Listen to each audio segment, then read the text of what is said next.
man didn't rob a bank. He chose to rob a hospital. But what he wanted to steal was inside him, his own heart. John has a 7-year-old son. Though the family struggles financially, every time he sees his healthy, cheerful boy, all his worries melt away. Even after arguing with his wife, their son always brings them back together. To them, no matter how tough life gets, as long as they're healthy, they'll get through it. But a sudden accident shattered this warm little family. During a baseball game, their son suddenly struggled to breathe. John noticed something was wrong. Before he could react, the boy collapsed unconscious on the field. John rushed over and got him to the hospital immediately. After emergency treatment, the boy finally regained consciousness. John and his wife thought it was just a minor scare, but the doctor told them otherwise. Their son's heart was 3 times larger than it should be. It was still beating, but could stop at any moment. He needed a heart transplant, urgently. Without it, he might only have a few weeks, maybe even just days to live. He could fall asleep one night and never wake up again. Dr. Frank recommended immediate surgery. John agreed without hesitation. But then, the hospital director, Rebecca, broke the news. The transplant would cost $250,000. John said he had insurance, but Rebecca told him his plan didn't cover heart transplants. At that moment, John had only $1,000 to his name. Refusing to believe it, he went to the insurance company himself, only to learn the company,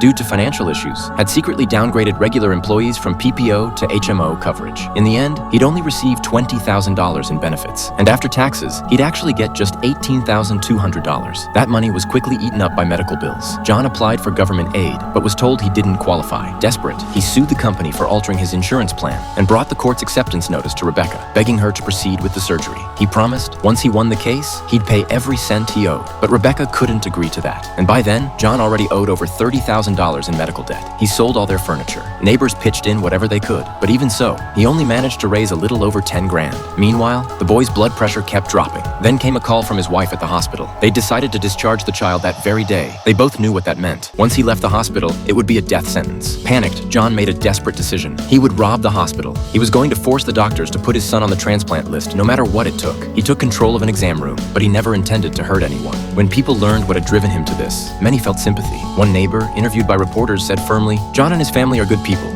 He must have had no other choice but to do this." By now, his son's time was running out. John knew there was no time left to hesitate. He made a final decision, to donate his own heart to his son. It was a violation of medical ethics, but Dr. Frank saw the resolve in his eyes, and in the end, he agreed to carry out the surgery. As John lay on the operating table, ready to give his life, a sudden message came through. A matching donor heart had just been found. Under pressure from the public, the hospital went ahead with the transplant. John was later sentenced to 2 years in prison, but when he saw his son healthy again, he knew it was all worth it.